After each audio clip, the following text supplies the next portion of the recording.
Before the silence. They say a wolfless girl has nothing to offer a world built on claws and teeth. They have never heard two princes go quiet. I was 7 years old the first time someone explained to me what I was. Not in those words, of course. The cook, a broad woman named Hesse with flour permanently worked into the lines of her knuckles, didn't sit me down and lay it out gently. She simply caught me staring at the older kitchen boy, Den, who had just shifted for the first time. He'd been 10. He'd wept with relief afterward, the way boys do when something they've been promised finally arrives. His wolf had been pale gray and enormous, already, and everyone in the kitchen had gone still and reverent the way people do around something sacred. I'd stared too long. I couldn't help it. Something in my chest had pulled toward him, toward the wonder of it, toward the wild and animal joy on his face. Hesse had caught me looking and her expression had done something complicated. Not cruel, exactly. Careful. The way you look at a child before you say something that will leave a mark. Don't, she'd said. Just that. One word, firm as a closed door. I hadn't understood then. I do now. She was telling me not to want it. Don't want what they have. Don't reach toward it. Don't let yourself feel the shape of the absence, because feeling it will only ever make the absence larger. I was wolfless. I was born in the palace kitchens to a mother I couldn't remember, who'd died of a fever before I had language for the word mother. I had no pack, no bloodline anyone would claim, no wolf sleeping inside my bones waiting for the right moon to call it forward. In a kingdom where a shifter's worth is measured entirely by the strength of their animal, where children are ranked and sorted and assigned their futures based on the size of their first shift. I was, in the precise language of the court, nothing. Less than nothing, if you asked the right people. Which most people were happy to be. I learned to be small. I learned to be useful. I scrubbed pots until my hands cracked at the knuckles in winter and learned to sleep through the cold and eat quickly before someone decided my portion was better used elsewhere. I learned all the exits in every room I entered, not from cunning but from the particular animal instinct of someone who has had to leave fast before. I learned to be invisible, which, it turned out, was its own kind of skill in a palace full of people performing the grand theater of power. No one looked at me. That was fine. I had stopped expecting them to. I was 16 when everything I had taught myself unraveled. 16 when the palace began to scream. When two small, grieving, inconsolable princes rejected every comfort anyone in the kingdom had to offer, when nursemaids wept at their posts and healers admitted defeat and the crying went on, climbing the stone walls, threading through the corridors, settling into the bones of the household like a second heartbeat. 16 when I walked into a room I was never supposed to enter and put my hand on a baby's heaving chest. And everything went still. I am not telling you this as a story about a girl who discovers she was special all along. I'm telling you that I put my hand on that child's chest and felt his heartbeat slow under my palm, and I thought, with the particular clarity of someone who has been told all their life that they have nothing, that maybe having nothing meant I had nothing to take from him. No dominance. No agenda.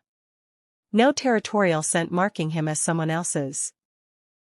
No wolf instinct telling me he was lesser, or a burden, or a disruption to the order of things. Just warmth. Just presence. Just a girl who had learned to be still in difficult rooms, offering that stillness to two small creatures who had run out of anyone willing to simply be with them. The world called it unnatural. The court called it suspicious. The king called it an insult. Caelum and Rex called it, eventually, in their stumbling toddler way, the only word that mattered. Mine. This is how it began. Chapter 1. The scent of something broken. In a palace full of wolves, silence is the loudest thing. The water in my basin had gone the color of old iron. I'd been at the pots for 2 hours by the time the gray light coming through the kitchen's high, narrow windows had shifted from black to the particular washed-out nothing of very early morning. The scullery was mine in these hours, truly mine, in the way that spaces belong to the people who occupy them when no one is watching. The great stone hearth ticked with cooling ash.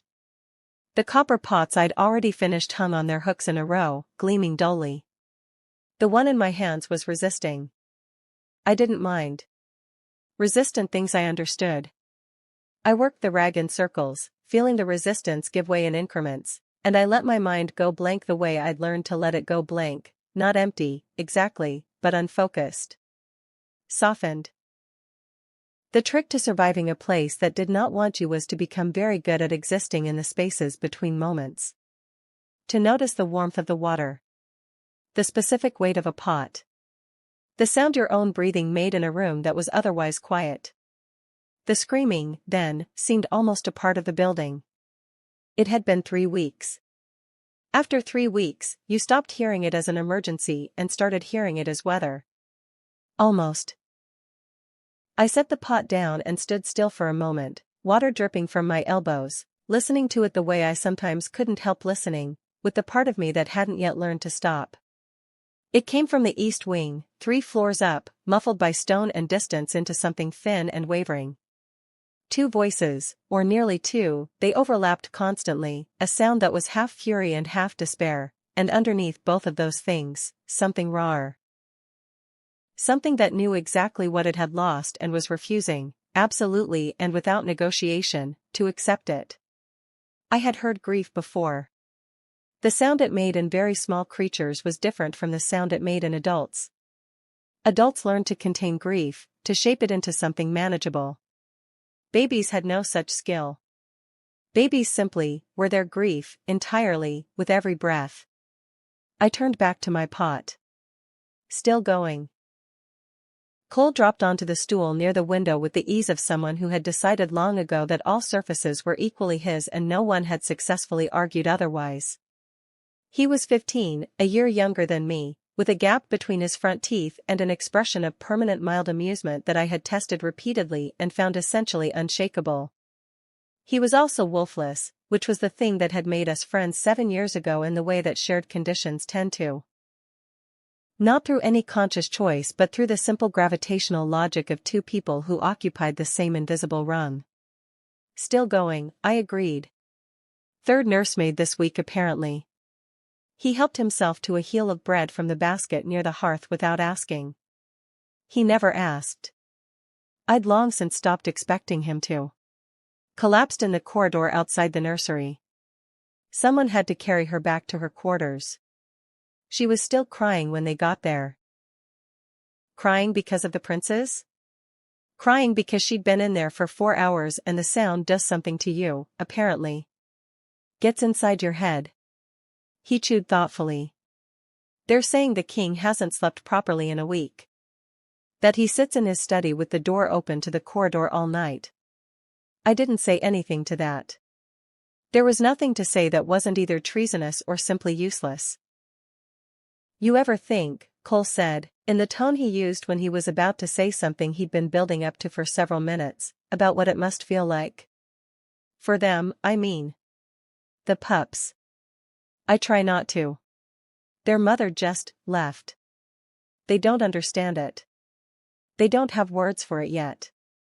They just know that the thing that smelled like safety is gone and nobody who's come since smells right, and they can't explain that, so they. Cole.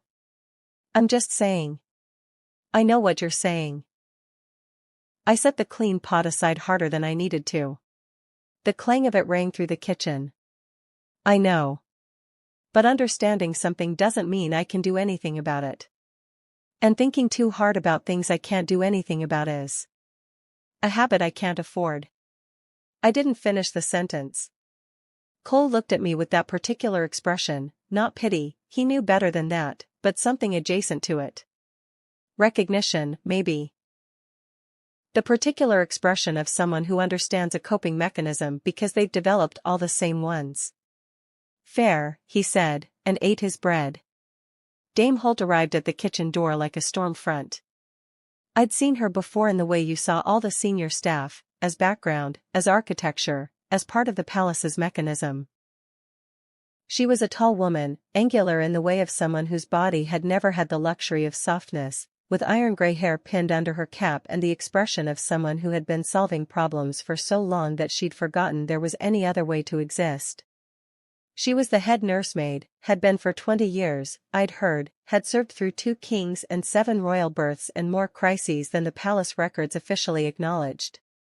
She did not look like a woman who panicked. She looked like a woman who had tried every tool available to her and was now at the hardware store asking for something that hadn't been invented yet. "Paula," she said to the head cook, who had just arrived for the morning shift and was unwrapping her apron with the brisk efficiency of someone who considered tardiness a moral failing. "I need to speak with you." "I can see that," Paula said, without looking up. "Give me a moment." Dame Holt gave her a moment. It was visibly difficult. I kept my hands in the water and my eyes on my pots, and I listened the way I had learned to listen, not intently, not leaning in, but with the particular passive openness of someone who had spent years being overlooked in rooms where things were decided. The third wet nurse had refused to return. The healer recommended by the king's physician had lasted 6 hours before declaring the bond trauma beyond her expertise. The twins had eaten almost nothing today. The king had issued an instruction that everyone in the East Wing was finding ways not to deliver directly back to him, that if no solution was found before the week's end, he would consider alternative arrangements. No one said what alternative arrangements meant. No one needed to. "I need warm bodies," Dame Holt said. Her voice was controlled. Only someone listening closely would hear the thing underneath it, not desperation exactly, but its very composed, professional older sister. "I need people who aren't afraid of the sound.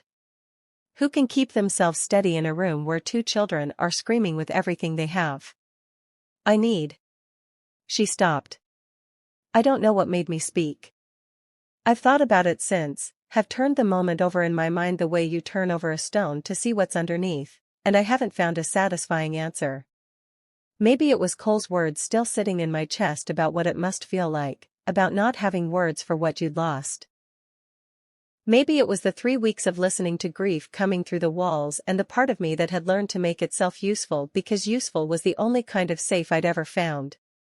Maybe it was just that Dame Holt looked like a woman who had run out of options and I had, for the first time in my life, become suddenly, urgently aware that I was an option. "I can carry things," I said.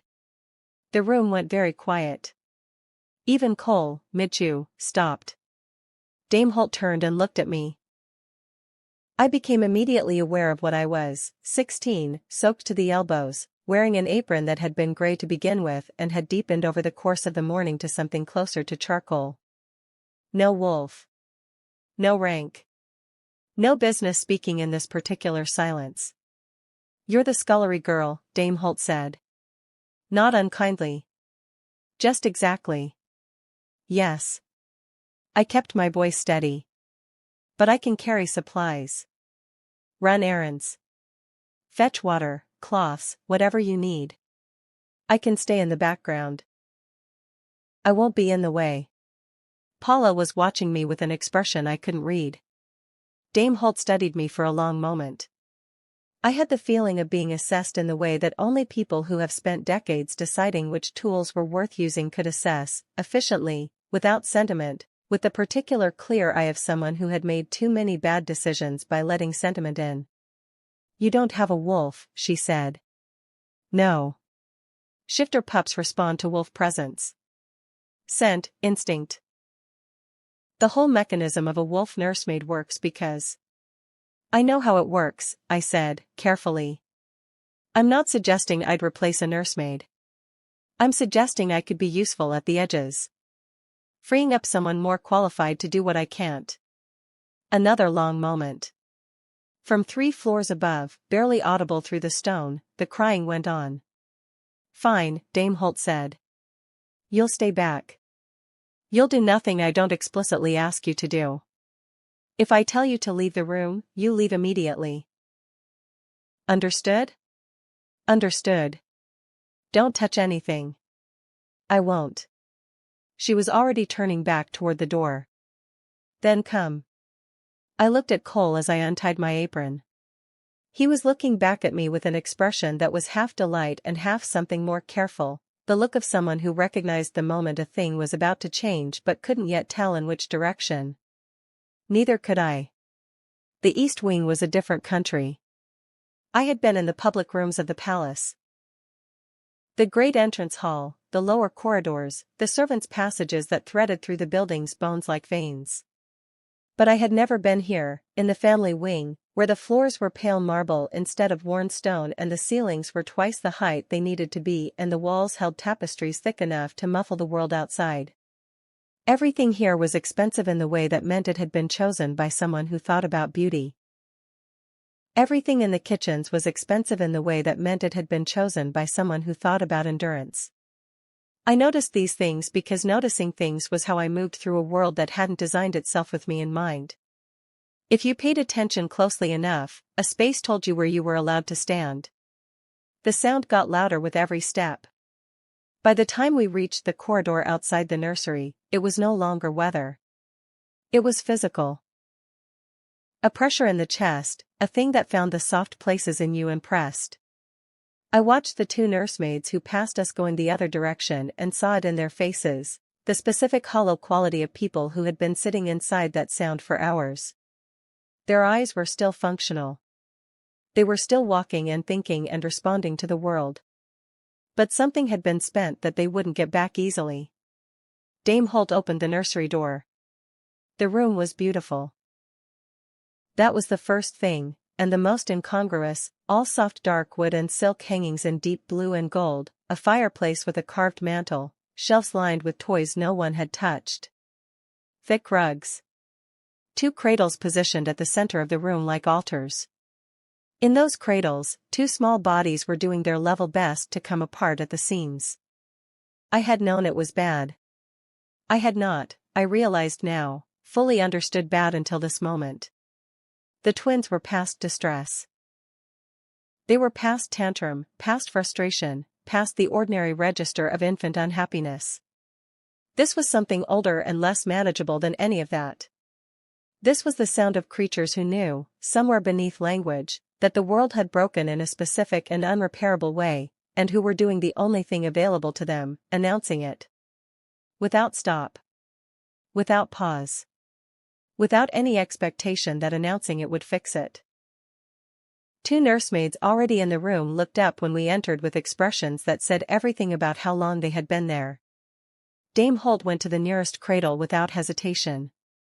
She was practiced, confident, everything that a woman with 20 years of this work should be. She lifted the boy with sure hands, settled him against her chest, began the rocking motion that was pure muscle memory. She spoke to him in a low, measured voice, not words exactly, more the quality of a voice that was saying, "I am here. I am steady. You are safe." He screamed louder. She tried the other twin. The same result, only mirrored. The twin she'd set down resumed his volume immediately while the one in her arms renewed his. The other nursemaids tried in sequence. I stood near the wall, hands clasped, watching, doing exactly what I'd said I'd do. Staying back, staying out of the way, being useful by being absent. A supply bag sat at my feet. I was its guardian. That was my function. I watched them fail, one after another, with the terrible efficiency of a problem that had already defeated every available solution. And the whole time I watched, I was aware of something happening in my chest that I couldn't name precisely, not quite urgency, not quite pain, something in the territory between them. A pulling. Like a thread attached somewhere important being drawn taut. The boy in the nearest cradle, the elder, I thought, though they were close enough in appearance that I wasn't certain, turned his face toward the room, eyes squeezed shut, fists clenched, his whole small body shaking with the force of his crying. I could see his heartbeat in the pulse at his throat. My feet moved. I was aware, distantly, of my own movement the way you're aware of something happening to someone else. With observation but without control. I crossed the room. I reached the cradle. I looked down at him. And then, because there was nothing else to do and because some part of me that had nothing to do with strategy or sense had simply decided, I reached into the cradle and laid my palm flat against his chest. The crying stopped. Not gradually. Not winding down. It stopped the way a light stops when you flip the switch, immediate, complete, the silence afterward almost loud in contrast. His eyes opened. They were dark, very dark, fringed with lashes that were still damp. He looked up at me with the expression of someone who has been expecting something for a very long time and cannot quite believe it has arrived. His small hand came up and wrapped around my finger, not gripping, not clutching, just holding. As if confirming. From the other cradle, the second twin went quiet. The nursery held its breath. I became aware, in the long still moment that followed, of several things simultaneously: the warmth of the baby's chest under my palm, rising and falling as his breathing slowed from ragged to even. The absolute silence of the room. The feeling of Dame Holt's gaze on the back of my neck, which had the particular quality of someone completely recalibrating. I opened my mouth and sang. It was not a proper lullaby. I didn't know any proper lullabies. I'd never been sung to, as far as I could remember. What came out was something I must have assembled from kitchen sounds and the rhythm of repetitive work, a melody that was more pattern than music, quiet and unhurried and slightly different every time I found it. I didn't know I was going to do it. It simply came, the way breathing simply comes when there's nothing to stop it. The boy's eyes stayed on my face. His thumb found his mouth. His fist, in my hand, uncurled. Behind me, so quietly I almost missed it, the second twin made a small sound, not crying. Something different. Something that wanted to be close to whatever this was. I reached my other hand across to his cradle without looking, and he took my finger the same way his brother had. How? Someone behind me began, and then couldn't finish. I didn't answer. I didn't have an answer. I stood between their two cradles in a room that was, for the first time in 3 weeks, completely silent, and I looked down at two dark-eyed, exhausted, finally still faces, and I felt something I had no language for. Not chosen. I had never expected to be chosen. Something larger than that, and more frightening. Needed. Dame Holt waited until we were in the corridor to speak. The twins were asleep. Truly asleep, not the shallow, tension-held sleep of exhausted creatures waiting for the next disruption, but deep and loose, the sleep of small animals that had found their burrow. I had laid them down together in the larger of the two cradles because they'd both reached for the other when I'd tried to separate them, and it had seemed like unnecessary cruelty to insist. The nursery door was slightly ajar. Through it, silence. Dame Holt looked at me for a long moment. In the corridor, away from the immediate crisis, she seemed larger somehow, or I seemed smaller. She was a woman who had made 20 years of difficult decisions, and I could see her making another one now, working through it with the methodical precision of someone who understood the difference between the right answer and the convenient one. Same time tomorrow, she said finally. Before the morning feeding. Don't be late. It was not a question. It was not even precisely an order. It had the quality of something more fundamental than an order. A conclusion. An acknowledgement of a fact that the world had just decided regardless of anyone's preferences. Yes, I said. She nodded, once, and walked away down the corridor without anything further. I watched her go, straight-backed, unhurried, already moving on to the next thing, and understood that whatever had just happened in that room had not surprised her. She had been in this work too long to be surprised by a solution once it arrived. She had only ever been waiting for one to show up. I stood alone in the corridor for a moment in the particular silence that follows a crisis that has, for now, just for now, been stopped. From behind the door, so quiet it might have been imagination, the small, even sounds of two babies breathing. I put my hand against the door frame. The stone was cold under my fingers, solid, entirely indifferent to the fact that something had just shifted in the world. Don't, Hessa had told me, all those years ago. Just that one word. I thought, too late. Chapter 2. What she was never meant to have. You do not fall in love all at once. You simply look up one day and find you already have. 8 months is a long time to keep a secret. Or rather, it is a long time for a secret to keep its shape. The thing about secrets is that they begin discreet and manageable, a clean-edged fact you carry privately, and over time they expand to fill the space around them. They start changing the texture of your days. They give you a reason to get up before the kitchen fires are lit. They make certain corridors feel different from others, charged, expectant, full of a significance that they didn't have before. 8 months. And I was no longer sure where the secret ended and I began. My days had a shape now that they'd never had before, and the shape was dictated almost entirely by the rhythm of the nursery. Before sunrise, my pots, the kitchen's particular cold quiet. Then Dame Holt's corridor, the stairs, the east wing with its wider halls and better air, and the sound, not crying anymore, not usually, but the specific sounds of 2 small people who had decided that the world was a manageable place and were conducting their investigation of it enthusiastically. The moment the nursery door opened, they appeared. I don't think I can fully explain what it was like to be on the receiving end of that. To have 2 small faces turned toward you like flowers toward sun, to have that particular full-body joy that toddlers haven't yet learned to moderate erupt toward you every single morning without exception or diminishment. Caelum, who was always first, would pull himself to standing on the crib rail and bounce with a sound that was mostly air and delight.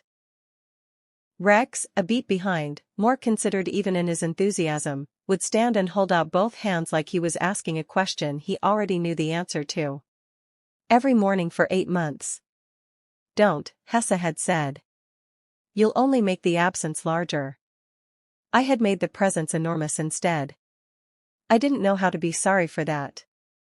The morning had all the warmth of a thing that knew its own worth. Golden light through the nursery's high windows. The twins in fresh tunics that Caelum had already managed to rumple by the time I'd finished buttoning Rex's. Rex was watching a dust mote with the focused attention of a philosopher, and Caelum was systematically dismantling the stack of wooden blocks I'd built, less because he wanted the blocks down than because he'd discovered the sound they made when they hit the stone and found it deeply satisfying. That's the 3rd time, I told him. He looked at me with wide, entirely unrepentant eyes, and knocked the last block off the stack. Rex looked up from his dust mote to see what the noise was, assessed the situation, and let out a sound that was unmistakably a laugh. Don't encourage him, I said to Rex. Rex looked at me with an expression of perfect innocence that he had absolutely inherited from nowhere in particular. I rebuilt the blocks. Caelum watched with the focused patience of a small person who has identified the exact interval between construction and destruction that produces maximum entertainment value. Rex abandoned the dust mote in favor of bringing me things: a carved wooden horse, a length of ribbon, a small square of silk that had come loose from a cushion, each presented with both hands and enormous gravity, as if he had found them at considerable personal cost. Thank you, I said each time, and set each gift beside me on the rug. By the end of the morning I would have a small pile of them.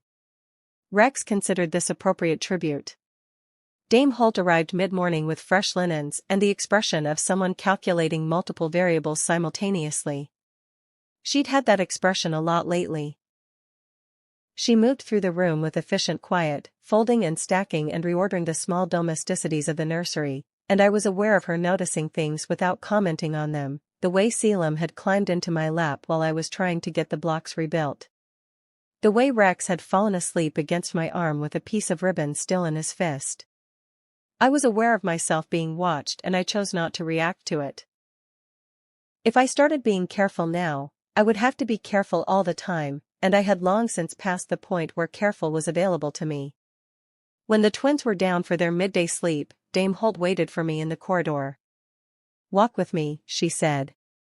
It wasn't a long walk, just to the window at the corridor's end where the light came in clear and gray and you could see a slice of the inner courtyard below.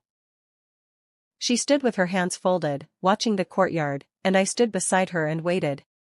"I've kept this arrangement quiet," she began. "As long as I could, as carefully as I could. There are things in this palace that survive on discretion." She paused. The king has been on the border. He returns within a fortnight. I said nothing. When he returns, he will be briefed. She turned to look at me directly. He will hear about the bond. He will want to understand it. And his understanding? His initial, instinctive understanding of what you are and what you are to his sons, will depend significantly on what he is told first and how. What are you telling me? I'm telling you to be careful. She held my gaze. Not unkindly, Dame Holt was never unkind in the way that required cruelty. Her hardness was structural, not ornamental. I'm telling you that what happens in that room when you're with those boys is real. I have been doing this work for 20 years and I know what a bond looks like. What you have with them is extraordinary. Unexplained. Possibly unprecedented. She paused again. None of which will matter to a man who sees a wolfless servant girl sitting on his nursery floor with the heirs to his throne asleep in her lap. The words sat in the air between us. What should I do? I asked. Dame Holt looked out at the courtyard again. What you should do, she said carefully, and what you will do are likely different answers. I know that. I'm not asking you to be less present with them. I'm asking you to understand what the presence costs. She straightened. When the king comes, it needs to look professional. Managed. You are a nursemaid's assistant. Nothing more. He cannot see, she stopped. What? I asked, though I thought I knew. She looked at me for a long moment. He cannot see how much they are yours, she said quietly. Because in his mind, that framing is an impossibility. An insult. And a man who feels insulted by something tends to destroy it rather than learn to understand it. I nodded. I understood. I just didn't know how to make something that had already grown this large seem smaller. That evening Cole found me in the lower kitchen garden, sitting on the wall with my boots off and my feet against the cold stone. It was the kind of evening that autumn produced occasionally as a reminder that it was capable of beauty, pale gold light going amber, the smell of turned earth from the kitchen plots, a sky so clear it had gone almost green at the horizon. Cole sat beside me with the ease of long habit and didn't speak for a moment, which was how I knew he had something to say. The East Wing nursemaid situation, he said eventually. Yes. Words getting around. I know. He was quiet again. Below us, two of the junior kitchen staff were arguing cheerfully over something near the vegetable beds, their voices carrying clearly in the still evening air. Somewhere in the palace above, a bell rang the hour. They're saying all sorts of things, Cole said. That it's magic. That you've got some gift that doesn't have a name.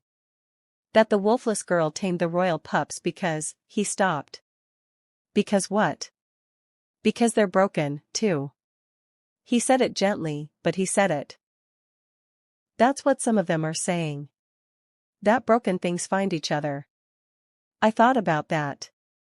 About Caelum's weight in my lap this morning, warm and solid and entirely trusting. About Rex's two-handed gift-giving, that grave and wordless generosity. Maybe, I said. Is that what it feels like? From your end? I turned it over, trying to find the honest answer rather than the comfortable one. No, I said finally. It doesn't feel like brokenness finding brokenness. It feels like. I stopped, reaching for something. You know how it feels when a room is very loud and then suddenly goes quiet? And the quiet feels enormous, bigger than the room? Yes. It feels like that. Every morning when I go in. Like I'm the quiet. Cole looked at me sideways. He had an expressive face, always had, and the expression on it now was complicated in a way I didn't entirely want to examine. Sera, he said. Don't. I'm not going to say the obvious thing. Good. I'm going to say a different thing, which is, he paused, seeming to choose his words with more than usual care. Just make sure you're protecting yourself, yeah? Not just them. I looked at him. Because you have a way, he said, of deciding that something matters and then giving it everything you have without keeping anything back for yourself. Which is, he shrugged. It's a beautiful thing. It is. But it leaves you. He made a gesture that I understood without him finishing it. Open. Exposed. Undefended in the specific way of something that has committed fully before understanding the cost. I know, I said. Do you? I didn't answer. We sat in the cooling evening and listened to the kitchen staff argue about beans, and the palace held its usual sounds around us, the distant bells, the murmur of corridors, the always-present life of a place that had its own enormous momentum regardless of what happened to the small people inside it. I knew. I just didn't know what to do with knowing. I saw the king for the first time at the end of the second month. Not up close. Not in any situation where he might have registered my existence. I was careful about that, had always been careful about that, understood at some bone-deep level that certain kinds of visibility were not available to people like me and that seeking them out was a particular kind of foolishness. But I was passing the window at the end of the east corridor, late, coming back from a night feeding, and I looked down into the torchlit courtyard below, and he was there. I had constructed King Aldrich in my imagination from fragments. From the servants' talk, which ran 2 channels, the official version, which was precise and reverent and gave you nothing, and the unofficial version, which was specific and contradictory and gave you too much. A man who had forged 3 border alliances by himself before the age of 30. A man who had not smiled in public since the Queen left. A man who moved through the palace like a system of rooms had been cleared ahead of him, not because anyone was required to make way but because something in his presence made the making way instinctive. The man in the courtyard looked tired. That was the thing that struck me, from my window 3 floors up in the dark. Not his height, not the particular way power arranged itself in the set of his shoulders, not the controlled economy of his movements. He stood with his hands behind his back in the center of the courtyard, quite still, and he was looking up at the east wing of the palace, and his face in the torchlight was exhausted in a way that rank and bearing and 2 decades of controlled authority couldn't entirely conceal. He was looking at the window of the nursery. I watched him watching it for a long moment. The courtyard was empty except for him and 2 guards stationed at the far gate who were doing an excellent professional job of not appearing to notice that their king was standing alone in the dark looking up at a window where, right now, his sons were sleeping. He didn't move. He just looked. And I thought, from the dark of my corridor window, with the night cold against the glass, he is not a man who cannot reach them because he doesn't want to. He is a man who cannot reach them because he doesn't know how. And that inability has curdled, the way things curdle when they're left with nowhere to go, into something harder and colder than grief, something that had stopped looking like what it originally was. I thought, that is a dangerous thing to understand about a person. I thought, Dame Holt was right to warn me.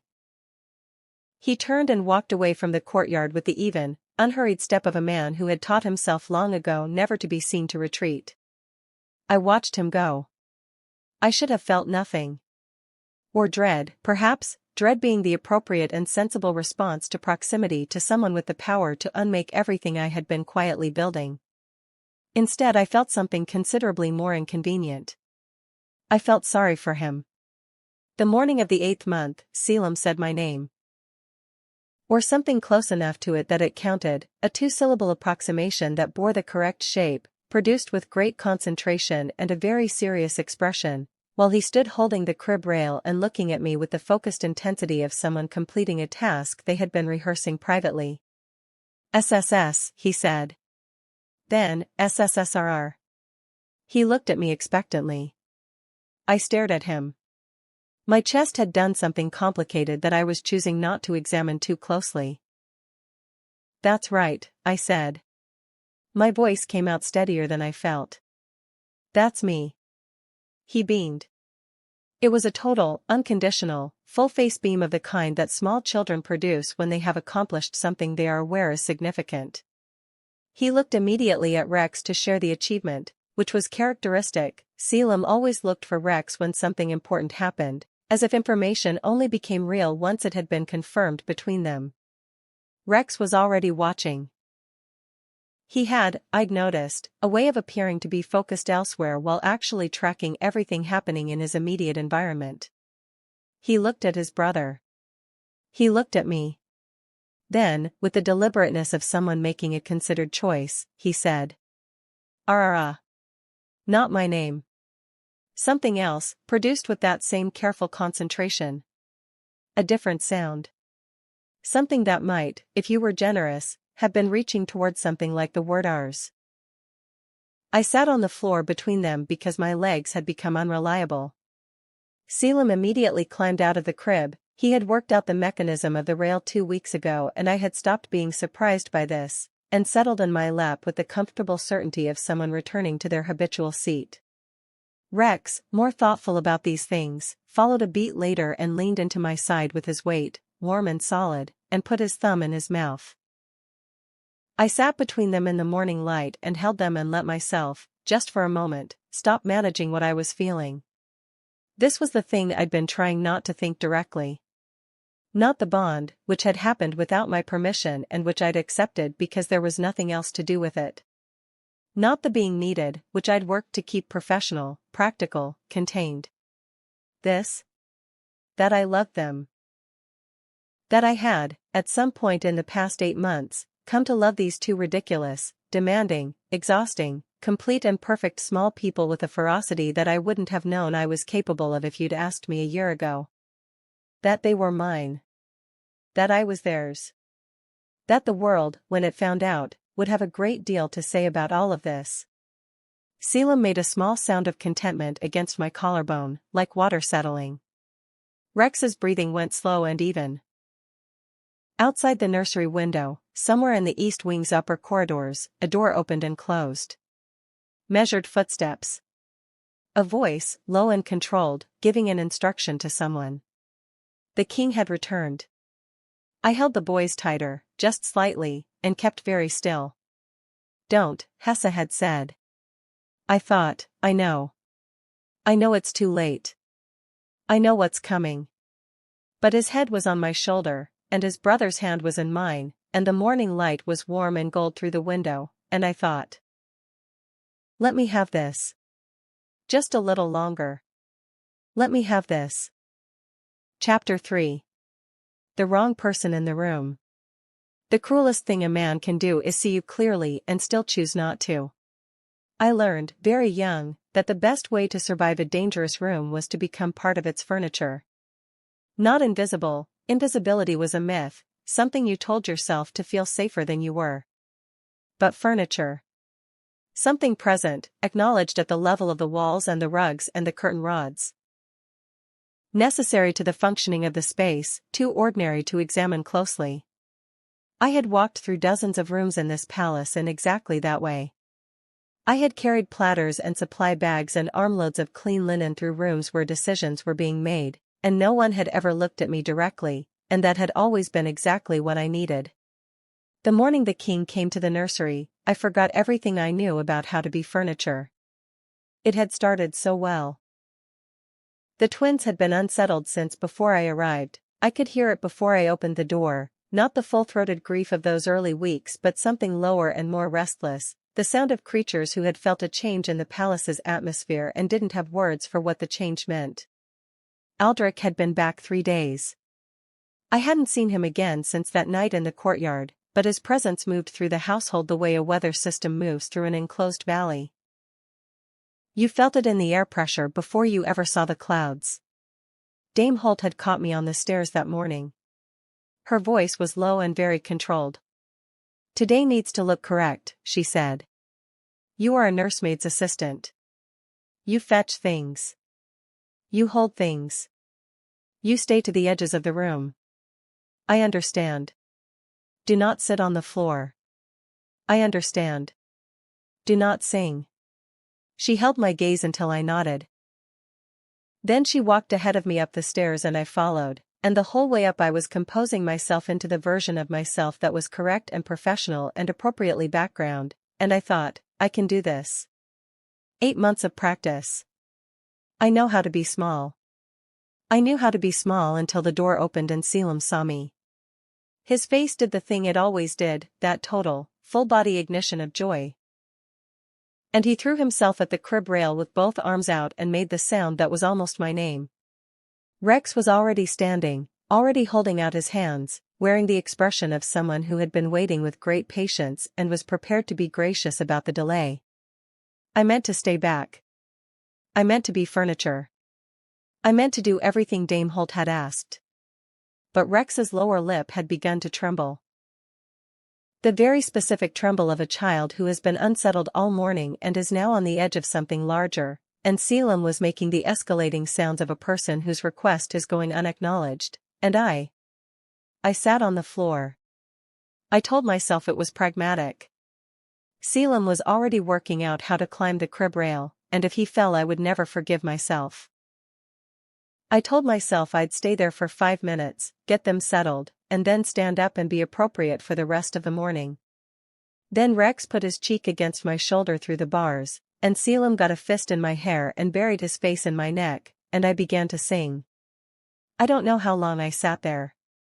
Time did the thing it did in the nursery, softened, lost its edges, became less a series of measured intervals and more a quality of light.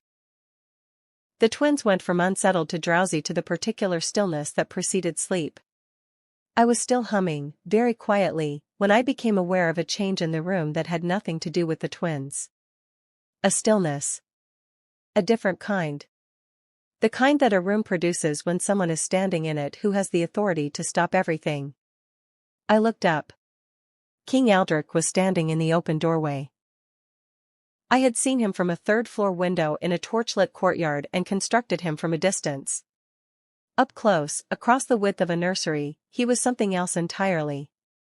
He was taller than I'd understood, tall in the way of someone whose body had been built by years of physical training, wide through the shoulders, still in the specific way of someone who had learned to hold themselves in check because the alternative was something considerably more than the room could contain. He wore riding clothes, plain, dark, no ceremony to them, and he hadn't shaved in days, and there were shadows under his eyes that hadn't been there in the portraits hung in the lower halls. He looked like a man who hadn't slept properly in 8 months. He looked like a man who had just walked through his own palace and found a wolfless scullery girl sitting cross-legged on his nursery floor with his heirs asleep against her like she was the most natural surface in the world. His face went very still. I did not move.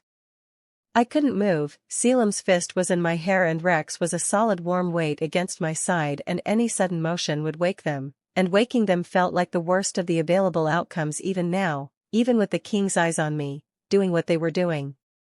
I looked back at him. It was all I could do. The silence went on for a long time. Behind me I was aware of Dame Holt in the corner of the room, equally still, equally waiting. I could feel her calculations in the air, the rapid silent machinery of a woman deciding whether to speak and concluding, correctly, that there was nothing she could say that would improve the situation. Aldrich moved. He crossed the room in 4 steps and lifted Caelum from my arms with a single precise motion, not roughly, not carelessly, but with the absolute finality of someone who has decided a thing and is executing the decision before anything can stop him. Caelum stirred, blinking, processing the change in scent and warmth and temperature between my arms and his father's. Then he screamed. It was not the same sound as the old grief. It was sharper and more immediate, the sound of an animal startled, of something warm being suddenly removed. Rex, losing the warmth of my side at the same moment, came awake with the same sound, and within 3 seconds the nursery was full again in the way it had been full for those terrible first 3 weeks. And the king was standing in the center of the room holding one screaming son while the other reached through the crib bars with both arms toward me, and I was standing. Somehow I was standing. My hands were raised slightly, not reaching, just open. An instinct. I dropped them. Your Majesty.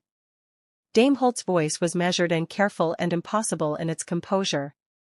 If I could explain the nature of the arrangement. There is nothing to explain. His voice was quiet. That was the first thing I noted about it, not loud. Everything about the moment had volume except his voice, which was low and controlled and had the quality of something that didn't need to be loud to be absolute. I understand the nature of the arrangement perfectly. He looked at me. I had been looked at a particular way my entire life, the look that the wolfless received from those who had something. Not always hatred, not always contempt. Sometimes just the blank, reflexive acknowledgement of a category. Less than. The look you gave a door or a drainage channel. Something present, functional at a low level, but not the kind of thing you needed to think about. This was different. This was specific. He was looking at me with the full, focused attention of someone who had identified something that offended them at a level beneath reason, beneath politics, beneath the careful architecture of a managed rage. He was looking at me the way people looked at things they intended to remove. "What is your name?" he said. Not a question. An inventory. "Sera."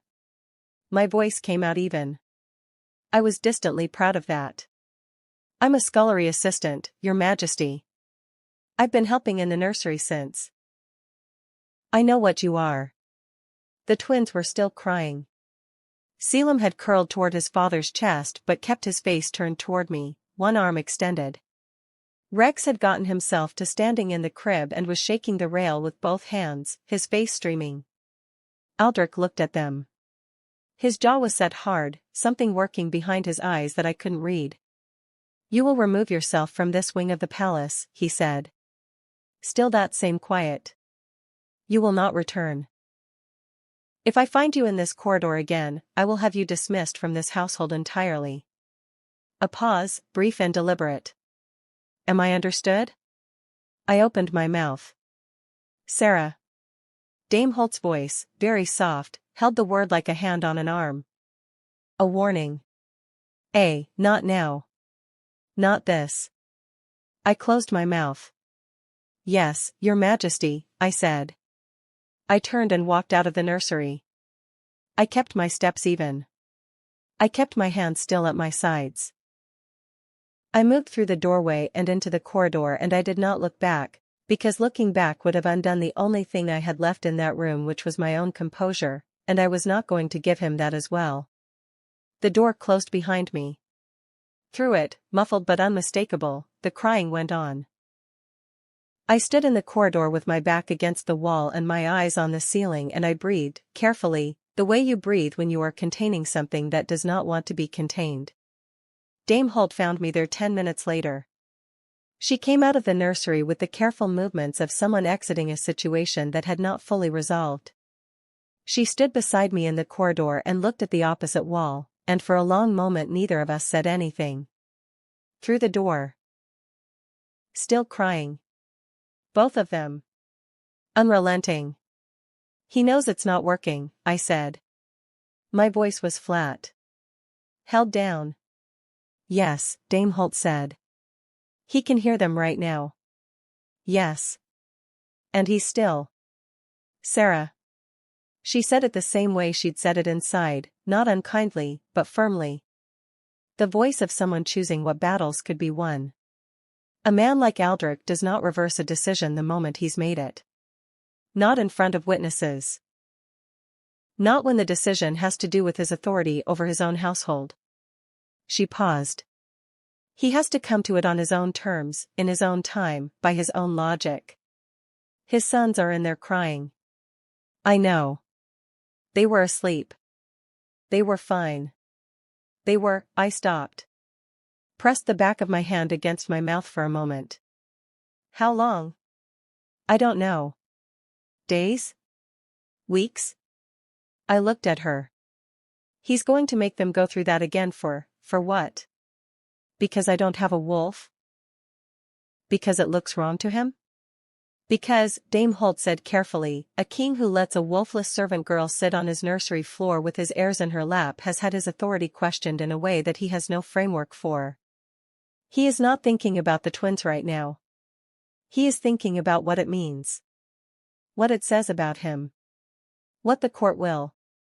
They're not a political statement, I said. They're children. They're babies. My voice broke on the last word. Just slightly. Just enough.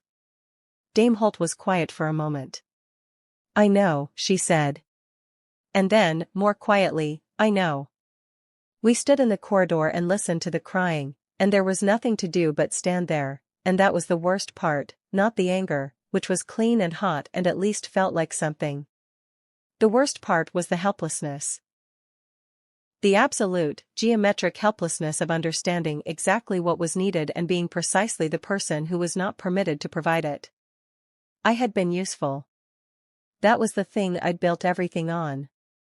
Not important, I'd never expected important. But useful, specifically, undeniably, in a way that couldn't be argued with. He had argued with it anyway. He had looked at me and decided that what I was mattered more than what I did. And the terrible thing. The thing I couldn't get past, standing in that corridor with the crying coming through the door, was that this surprised me. After 16 years of being exactly what I was in exactly this world, this surprised me. I had thought the twins would be enough. I had thought, they need her, so she will be allowed. I had thought need would be sufficient. It wasn't. It had never been, for people like me. I just hadn't let myself know that until now. I went back to the kitchen. I washed pots in water that went from hot to cold without my noticing. Cole came and sat with me and didn't ask questions, which was the most useful thing he had ever done.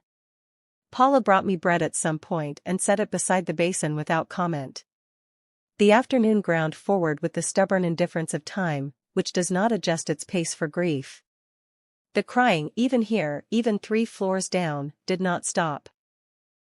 I washed pots and I listened to it and I thought about Rex's two-handed gift-giving and Caelum's approximation of my name and the specific weight of them both asleep against me in the morning light, and I felt the shape of all of it, the exact precise shape, the way you feel the shape of a thing when it's being taken away from you.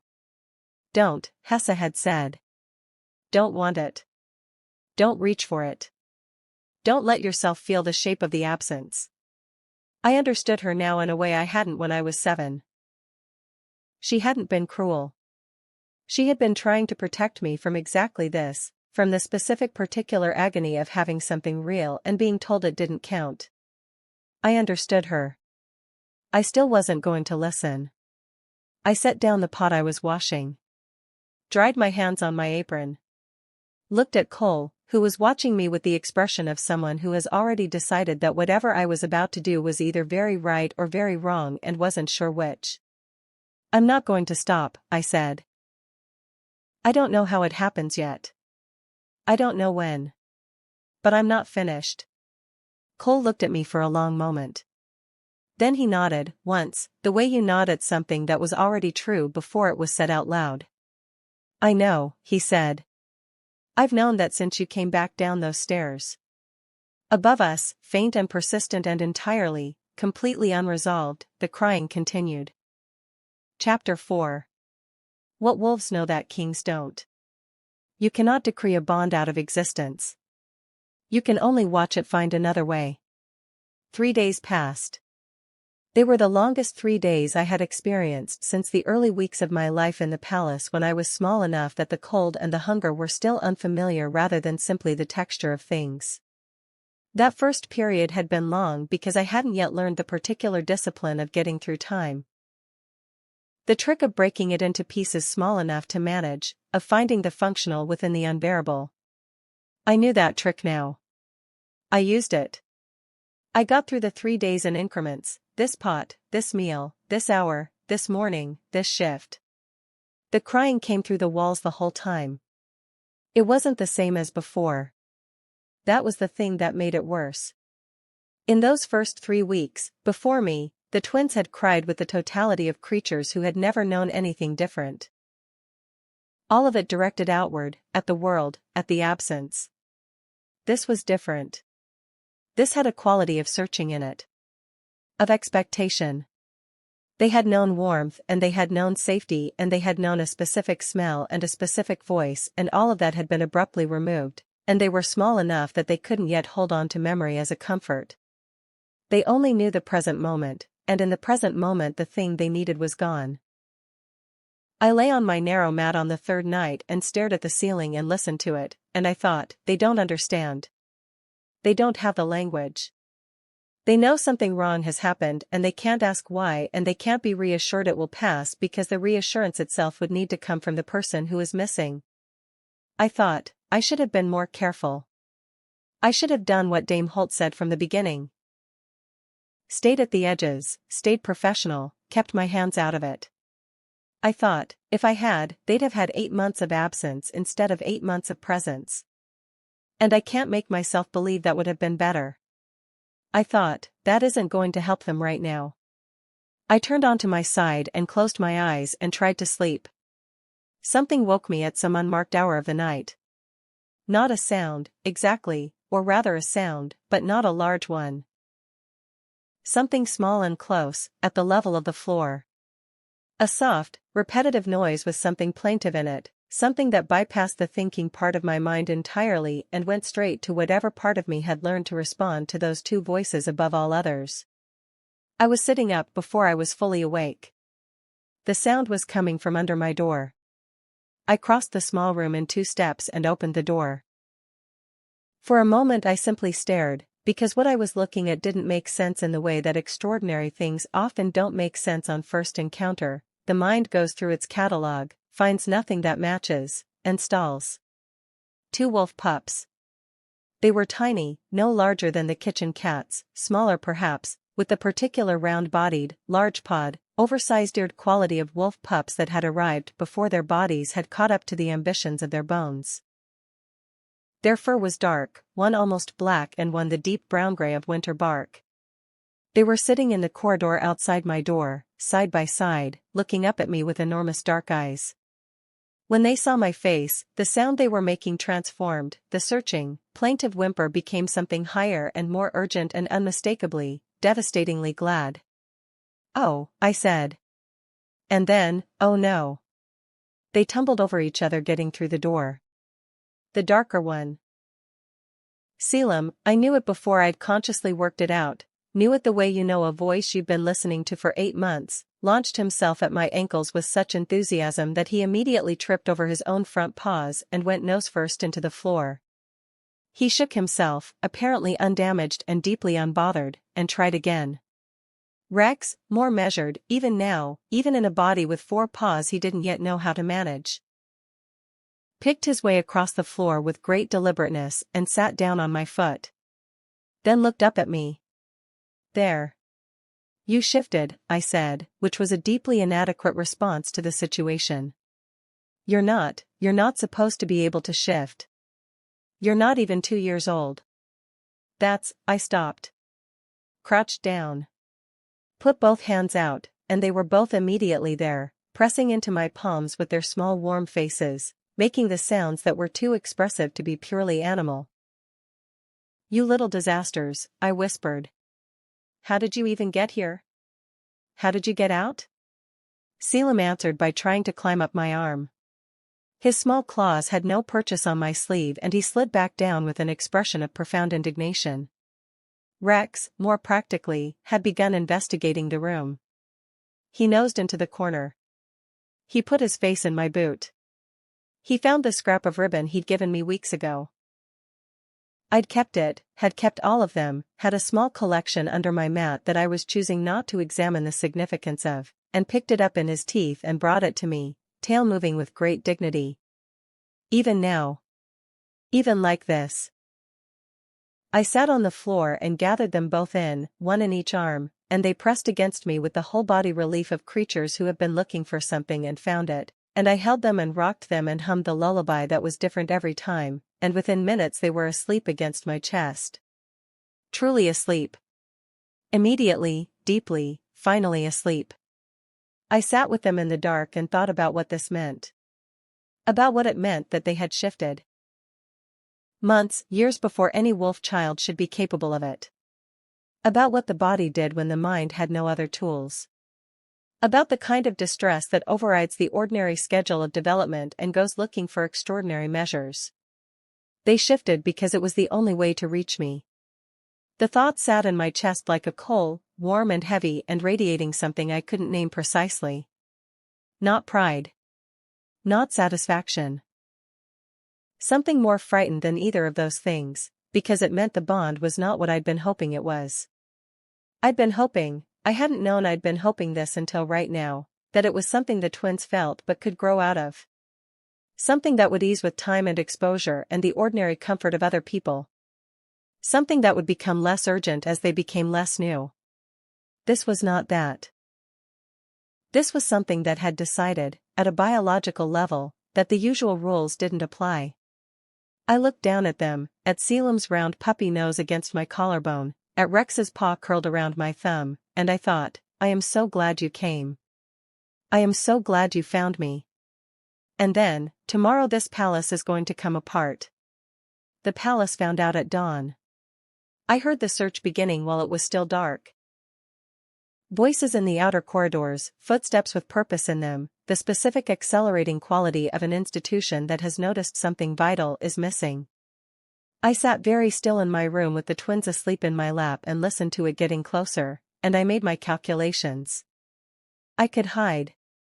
I knew this building well enough to know where the gaps were, where a person could sit for a day without being found. I could take the twins somewhere else in the palace, somewhere they'd be found without me, leave them somewhere warm and visible and slip away before anyone connected the two events. I sat with them and I breathed, and I let the calculations go. I was done hiding. I'd told Cole that and I'd meant it, but I hadn't known until this moment exactly what it meant, that being done hiding wasn't just about pursuing what I wanted. It was about standing still in the open when the thing came to find me. If this bond was real, and it was real, the evidence of it was asleep in my lap, then I was going to stop pretending it wasn't. The footsteps stopped outside my door. I looked up. The door opened. King Aldrich stood in the doorway. Behind him, 2 guards. Behind the guards, Dame Holt, whose expression contained an entire conversation that we were going to have later. I looked at the king. He looked at me. His eyes moved to his sons, asleep in my lap, tucked against me with the ease of something that had found its place. The silence had a different quality from the silence 3 days ago in the nursery. That one had been the silence of a decision being made. This one was the silence of a man confronting something that was actively resisting his decisions. Something that had, in point of fact, found a way around them without asking his permission. I did not fill the silence. I had filled too many silences in my life on behalf of people who were waiting for me to make it easier for them. I sat with my hands resting on the sleeping twins and I waited. Aldrich looked at his sons for a long time. Caelum's ear twitched in his sleep. Rex made the small contentment sound, the water-settling sound, that he made when he was dreaming something good. The king's jaw worked. Something moved across his face that was too complex and too fast for me to catalog entirely. I caught parts of it. Anger, yes. But underneath the anger, further down, something rawer. Something that looked like it had been there a long time and had not been looked at directly. He raised his eyes to mine. I held his gaze. I did not apologize. I did not explain. I simply looked back at him and let the room be what it was, 2 wolf pups, asleep, in the arms of the person they had shifted for the first time in their lives to reach. The guards shifted. Waiting for the order. Aldrich said nothing. He stood in the doorway for another long moment. Then he turned, not quickly, not with the explosive motion of the nursery 3 days ago, and walked away down the corridor. The guards hesitated, looked at each other, looked at Dame Holt. Dame Holt looked at me. Her expression was unreadable but her eyes were bright in a way I hadn't seen before. He didn't give an order, I said quietly. Almost a question. No, she said. He didn't. She looked at the twins. She looked at me. Then she turned and followed the king down the corridor, and the guards, after another moment's hesitation, followed her, and I was alone again. Not the same kind of alone as before. Something had shifted. I had felt it in the room the way you feel a change in air pressure before a storm either breaks or clears. He had looked at his son sleeping. He had said nothing. For a man like Aldrich, I was beginning to understand, that was not nothing at all. Cole appeared at my door an hour after sunrise with bread, a cup of tea, and the expression of a person who had been awake all night monitoring a developing situation. "You're still here," he said. "Still here." "Both of them?" "Both of them." The twins had shifted back sometime in the very early morning. I'd woken to find 2 small boys instead of 2 small pups, which would have alarmed me if I hadn't been so relieved. They were currently examining the collection of small objects under my mat with great interest, Caelum having found a button he considered extremely significant. Cole sat in the doorway because there wasn't room for him inside with all of us, and he handed me the tea and looked at the twins with the expression he reserved for things that delighted him more than he was willing to show. "They shifted to get to you," he said. "Yes." "At not quite 2 years old." "Yes." "And the king came and saw them and didn't." "He didn't give an order. He just left." Cole was quiet for a moment. "What does that mean?" "I don't know," I said honestly. "I don't know what he's thinking. I don't know what comes next." I looked down at Caelum, who had now put the button in his mouth and was looking at me with an expression of bright inquiry. "Out," I said firmly. "That does not go in your mouth." He removed it with great reluctance and handed it to Rex, who examined it seriously and handed it back to me. Cole made a soft sound that was almost a laugh. "What do you need?" he asked. I thought about it. "Time," I said. "And Dame Holt. And for the king to be in a room with his sons when they're calm, so he can see what the calm looks like." "You think that'll change things?" I thought about the look on Aldrich's face in the doorway. That complex, fast-moving thing that I had only caught the edges of. The anger over the top of something much older and much more vulnerable. "I think," I said carefully, "that he is a man who has not let himself see his sons properly since their mother left. Because seeing them means seeing how much they hurt. And seeing how much they hurt means feeling responsible for that." I paused.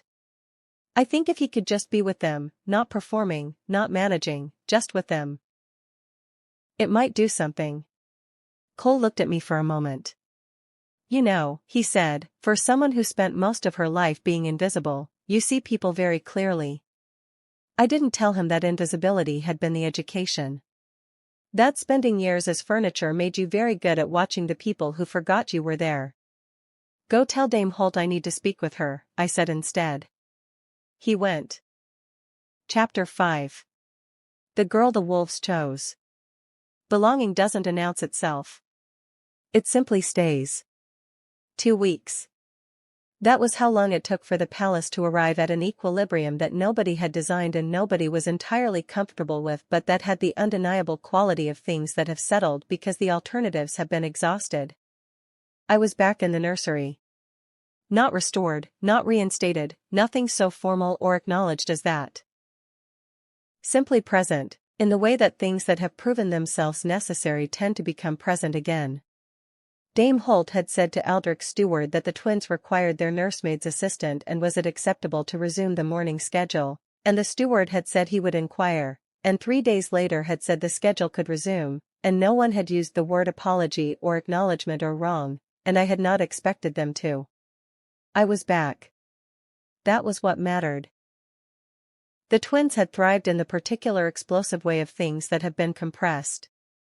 Caelum, freed from the anxiety of the previous weeks, had made a running start at language, not words exactly, but a confident, continuous babble that clearly carried meaning he expected you to understand, delivered with great authority and considerable volume. Rex had become more physically expressive, which for Rex meant that instead of watching you from a small distance he now simply arrived without warning and leaned against you with his full weight, which at not quite 2 was already substantial and communicated everything he needed to communicate. I loved them so much it was sometimes genuinely difficult to stand up. Dame Holt brought me tea one morning in the 3rd week of the new arrangement and sat in the chair near the window while the twins conducted their post-breakfast investigation of the nursery floor. "I've submitted a formal petition," she said, without preamble. I looked up from where I was attempting to convince Rex that the small carved horse was in fact just a carved horse and not food. What kind of petition? The kind with a seal. She sipped her tea. Requesting that you be given the formal title of royal nursemaid, appropriate accommodation, and a defined place within the household staff. The carved horse slipped from my hands. Rex picked it up and handed it back to me, looking concerned. You didn't need to. I've been doing this work for 22 years, Dame Holt said. In 22 years I have seen a great many bonds between children and the people who care for them. I have seen bonds that were professional and competent and entirely correct in every way that the court would recognize. She set down her tea. I have never seen what you have with those two boys. Not once. Not close. She looked at me steadily. That deserves to be named. Properly and formally. In writing, with a seal. I was quiet for a moment. Caelum had found a block and was showing it to Rex with great pride, as if he had personally constructed it. What did the steward say? I asked. That the king would consider it. And? I informed the steward that the king would hear directly from me if he didn't, and that I had 22 years of service to leverage on exactly this kind of matter and I intended to use every day of it. I looked at her. There was something in her expression that I hadn't seen there before, or perhaps had seen and not recognized, a satisfaction, carefully contained. The satisfaction of someone who has been doing the right thing quietly for a long time and has decided, at last, to do it loudly. Thank you, I said. She made a small sound that was not quite dismissive. Thank me when it goes through. She picked up her tea again. Cole tells me you said the king needs to be in a room with his sons when they're calm. Cole has a large mouth. Cole is correct, she said. I've been thinking the same thing. The king has been managing this situation from the outside, making decisions about what's happening in this room without spending time in it. That's a solvable problem. You're going to suggest he visit the nursery. I'm going to inform him that his sons have been asking for him. She paused. Which is true. Rex said something last week that I believe was an attempt at his name. I looked at Rex, who was now deeply absorbed in fitting the wooden horse into a cup and frowning philosophically at the spatial impossibility. Whether it was an attempt at the king's name or something Rex had assembled for entirely his own reasons was impossible to say. But if Dame Holt had decided it counted, then it counted. Aldrich came to the nursery alone on a Thursday afternoon. I knew he was coming. Dame Holt had told me the morning before, which had given me 24 hours to decide how to behave, which had given me 24 hours to not decide and simply wait to see what the room required. The twins were in the middle of what had become their afternoon ritual, Caelum leading a determined expedition around the nursery's perimeter, narrating it in detail to Rex, who followed with a focused expression suggesting he was taking notes on everything. I was on the floor with my back against the crib, doing nothing useful, which was one of the underrated competencies of this work, the ability to be present without directing, to offer your availability without imposing it. The door opened. Both twins looked up. Caelum stared at his father for a moment, the same assessing pause he gave all newcomers, establishing threat level and interest. Then he made a decision, the way Caelum made all decisions, completely and without half measures. He waddled across the room with his arms out and walked directly into his father's legs. Aldrich looked down. Something crossed his face. Something I wasn't meant to see, probably, something that had been held back for a long time and had found an unexpected opening. He reached down, slowly, and picked Caelum up with a care that suggested he was handling something fragile, something he was afraid of dropping or mishandling. Caelum grabbed his collar with both hands and pulled himself up to look directly at his father's face from a distance of approximately 3 inches. He said something. Long, involved, clearly significant, delivered with the full weight of 8 months of opinions that had been building. Aldrich, and I was watching him, I couldn't help watching him, appeared to listen to all of it. When Caelum finished, he said, quietly, "Is that right?" Not a question. Just an acknowledgement. I hear you. Rex had come to stand near my knee. He was watching his father with that deep, measuring attention, not afraid, not uncertain, simply gathering information. After a moment he walked forward, picked up the carved wooden horse from the floor, carried it to Aldrich, and held it up. Gift.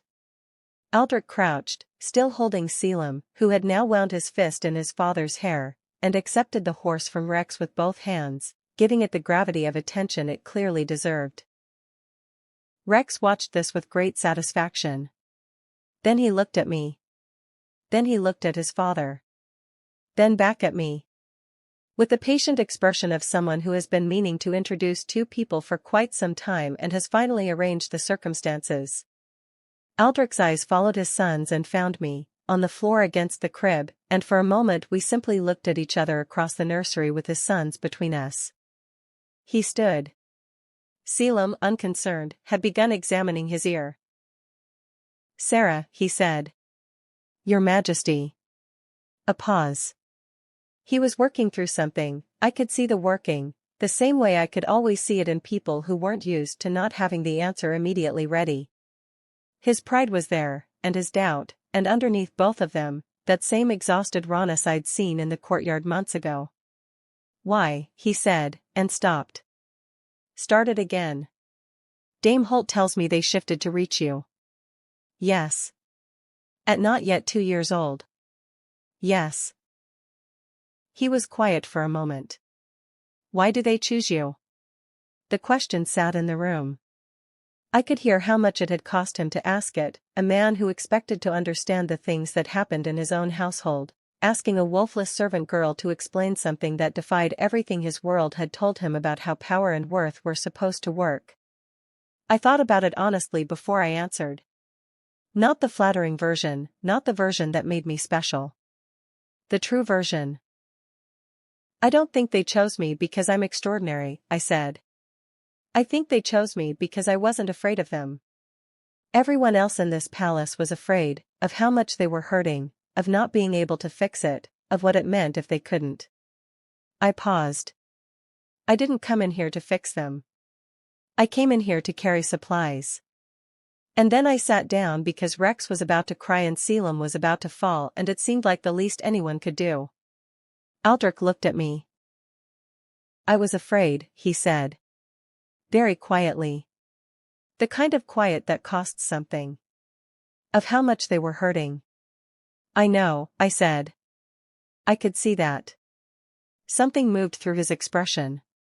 Not quite surprise. More like the particular unsettlement of a man who has forgotten that some people are watching even when they think no one is. "I couldn't reach them," he said.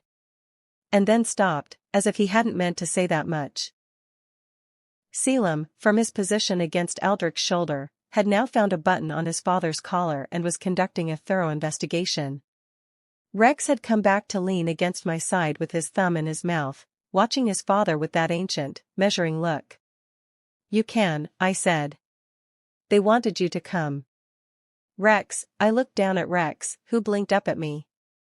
"He's been trying to say your name for 2 weeks." Aldrich looked at Rex. Rex looked at his father. Then Rex removed his thumb from his mouth and said, with enormous deliberateness. "Da." A pause. "Darek." The silence that followed was total. I looked at Aldrich. His face had done something I hadn't seen it do before, something that had come from below the controlled surface, something unguarded and immediate and entirely human. He sat down on the floor. Right there, in his fine riding clothes, on the nursery rug, with Caelum still attached to his collar. He sat down, and Rex walked over to him with the confidence of someone going somewhere they'd been heading for a long time, and climbed into his lap. Caelum looked at his brother, looked at the available space, and redistributed himself accordingly. Aldrich sat on the nursery floor with both his sons in his lap and his eyes closed, and his face was doing something I was not going to look at directly because some things were private even in shared rooms. I stood up quietly and moved to the other side of the nursery and began tidying things that didn't need tidying, giving him the privacy of my back. He stayed for an hour. When he left, the twins cried, the ordinary, indignant cry of children losing something they'd just gotten back, not the old grief, and were consolable within minutes. Aldrich stood in the doorway for a moment before he went, and I was folding linens at the shelving unit and I heard him hesitate, and I went on folding. "The petition Dame Holt submitted," he said. I turned. He was looking at the twins, who had redirected their energy toward dismantling the block collection. He was not looking at me. His jaw was set, but differently from before, not with anger. With something more careful. A man deciding the honest thing and committing to it despite the cost. "It will be approved," he said. "The title. The accommodation. The formal place in the household." I was very still. I stopped. Started again. "Thank you, Your Majesty." He nodded. He still wasn't looking at me, and I understood why. This was already more than a man like Aldrich typically offered, and looking at the person you were offering it to made it real in a way that he was not yet ready for. That was all right. That was something I recognized, the particular bravery of doing the right thing without being able to fully face it. "They should have what they need," he said. "Whatever that is." He walked away down the corridor. I listened to his footsteps going toward the east wing stairs, measured and even and deliberate, and I let out a breath I'd been holding for 3 weeks. Caelum knocked over the entire block tower. Rex looked at the destruction. Looked at me. Said, "Uh-oh." "Uh-oh," I agreed, and went to help him rebuild it. What stays? Not all homes are built. Some of them just happen around you while you're paying attention to something else. The best hour of any day was the one just before the twins fell asleep. Not the falling asleep itself, though that had its own particular quality, the gradual softening, the way their bodies went from fully inhabited to something quieter and less defended, the small sounds they made as the day released them. But the hour before. The winding down, the way the energy turned inward, the particular golden slowness of lamplight and full-bellied warmth and small people who had spent everything they had on the business of being alive and were now, reluctantly, willing to rest. This was the hour I had learned to protect. The hour I had, on more difficult days, held on to like a handhold. Rex was in my lap with the wooden horse, the one he'd given his father. Tucked under his chin, his eyes at half-mast, watching the lamp flame with the focused attention of someone following a thought somewhere interesting. Caelum was sprawled across the rug on his stomach with his chin on my ankle, nominally examining a block but mostly being simply horizontal, which was his preferred mode in these final minutes before sleep claimed him. Dame Holt was in the chair by the window. This was new, or not new exactly, but different. She had always been in this room, moving through it, efficient and purposeful. But in the past few weeks she had developed a habit of sitting in the chair by the window in the evening hour, her hands around a cup of tea, her work done. Not watching. Just present.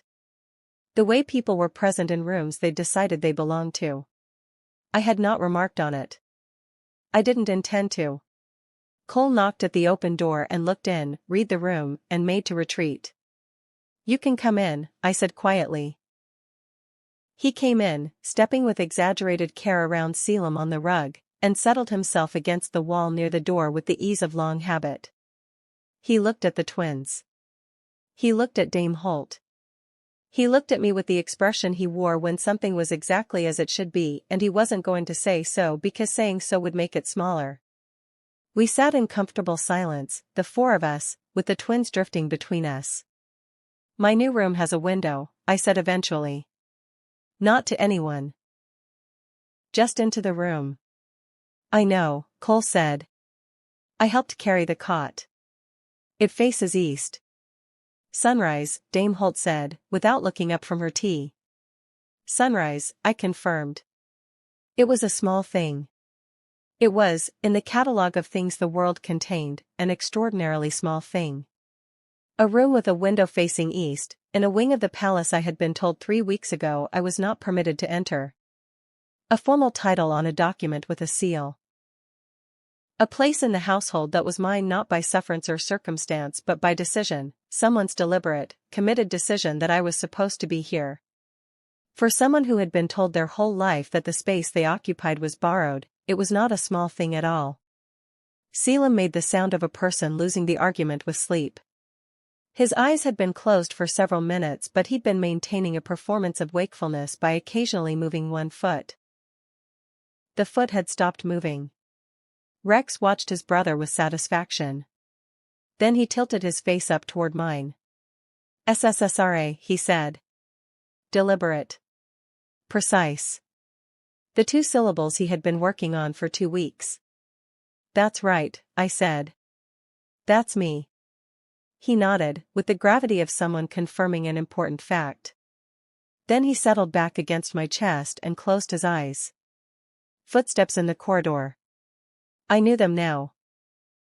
Had learned them the way you learned the particular sounds of a building you'd lived in long enough, the creak of a specific stair, the sound of a door that sat slightly wrong in its frame. Measured, even, with that particular quality that had once felt only like authority and now felt like something more complicated and more human. They slowed outside the nursery. I kept very still. I wasn't sure what I expected. The last 2 weeks had changed things, but changed things still had jagged edges, still required careful navigation. I was living in the palace but I was not naive about what that was. An arrangement. A pragmatism. The first syllable of something that might become a word, with time and patience and continued goodwill. The footsteps stopped. Through the gap in the door I could see, a sliver of corridor, lamplight, the edge of a figure standing still. Not entering. Not moving on. Standing.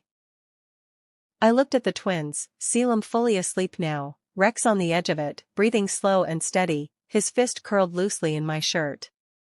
I looked at Dame Holt, who was looking at her tea with the expression of someone being very professionally unaware of what was happening 5 feet away. I looked back at the door. The figure in the corridor stood for another moment. Then, and I would not have caught it if I hadn't been watching, there was the smallest motion, barely visible through the gap. His hand. Not reaching for the door. Just briefly, without explanation, resting against the doorframe. Then the footsteps resumed, and moved on down the corridor, and faded. I sat with Rex's warm weight against my chest and Caelum asleep at my ankle and Dame Holt in her chair and Cole against the wall, and the lamplight doing what lamplight did in rooms where people stayed because they wanted to, and I felt the thing that I had spent most of my life deciding I was not allowed to feel. Safe. Not safe the way a locked door was safe. Not safe the way invisible was safe. Not the safety of diminishment, of making yourself too small to be a target. Safe the way belonging was safe. The way people were safe who had found their ground and stood on it. I had no wolf. That was still true. The court would require management and the future was genuinely uncertain and there were people in this palace who would never understand what they'd seen in this room, and the king's change was real but recent and everything real and recent needed tending. All of that was true. And Caelum was asleep on my ankle. And Rex's breathing was slow and even against my collarbone. And Dame Holt was in her chair. And Cole was at the wall. And outside the window the night was doing what night did. Ordinary, unasked for, the same as always. I thought about Hesse. About that single word she'd given me at 7 years old, standing in the kitchen watching a boy weep with relief at the arrival of his wolf. Don't. I thought, I understand why you said that. I do. But here is what you couldn't have known, Hesse, here is what I couldn't have known either, until I was 16 and put my hand on a baby's chest without thinking and everything went still. Sometimes the thing you're told not to want is the thing that was already yours. Sometimes it just needed to find you. Rex made the water settling sound. The lamb settling into the burrow. I pressed my lips to the top of his head, very softly, so as not to wake him. I know, I told him, in a whisper. I know. And the lamp burned on. And the night was quiet. And we stayed.